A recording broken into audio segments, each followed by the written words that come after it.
Si tratta della giornata dedicata alla promozione della cultura della donazione degli organi, con un patrocinio importante che è quello dell'AIDO. Il Liceo Manzoni è da sempre accanto all'università, accanto all'AIDO, per promuovere nelle giovani generazioni la cultura del dono. Naturalmente la possibilità che quest'anno abbiamo avuto, su invito del professore Gaspare Natale De Santo, di poter accogliere qui al Liceo Manzoni i genitori dei ragazzi Galbeati e Green e tutto il partenariato, ci riempie di orgoglio, perché rappresenta un po' il coronamento di tanti anni che abbiamo dedicato per poter consegnare ai giovani un'idea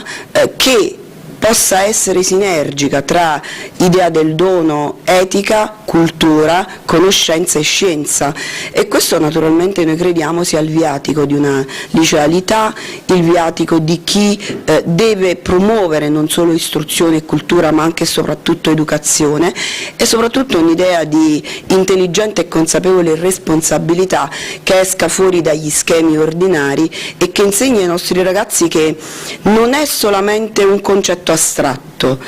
l'essere volontariamente solidale, donare, concepire la scuola come momento di apertura e crescita, ma che esistono dei valori che devono essere tradotti in comportamenti per essere concreti. Noi crediamo fortemente che i ragazzi debbano essere il nostro futuro e gli insegniamo ad essere un futuro libero, competente e responsabile, con piccoli atti quotidiani. L'incontro dei nostri ragazzi con questi testimoni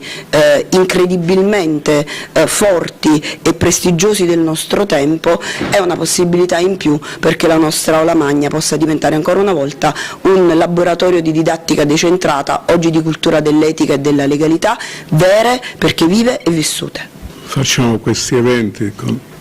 iniziati dall'Istituto Italiano per gli Studi Filosofici e dall'Università Luigi Vanvitelli, e ci rivolgiamo quasi sempre alle scuole o alle università. Il senso è di invitare le persone ad essere generose e ad essere generose razionalmente, fare capire che quando una disgrazia avviene in famiglia c'è necessità di essere forti e di usare la ragione del cuore, nel senso che bisogna essere pronti a dare quegli organi che rappresentano la vita, qualità di vita ai giorni, mentre nella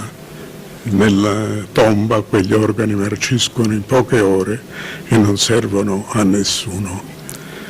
Una persona che ha molto dato a sopravvivere non basta. Edgar Morin diceva sempre che c'è necessità, che la cosa più importante quando uno se ne va da questo mondo, anche se lui non era cristiano o cattolico, ma diciamo molto probabilmente convinto ateo, invidiava ai cattolici questa partecipazione all'estremo saluto. E quello è il modo giusto, perché quella è la tua comunità e tu devi essere pronto a dare alla tua comunità, e ci deve essere consapevolezza, ci deve essere razionalità, perché la comunità è tutto per noi, e di guardare quindi al futuro con questo ideale. Non è semplice però nel momento della disgrazia, quando la morte bussa alla porta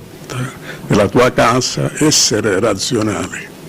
Bisogna essere educati a vincere questo momento di grande turbamento ed essere pronti. E per questo si fanno queste cose nelle scuole.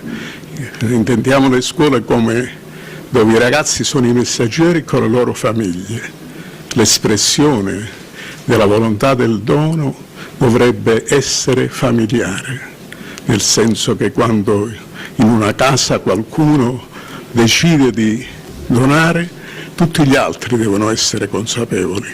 perché quando la morte bussa alla porta e rende possibile quel dono, ognuno si carica del ruolo che si è assunto anche nella sua piccola comunità familiare.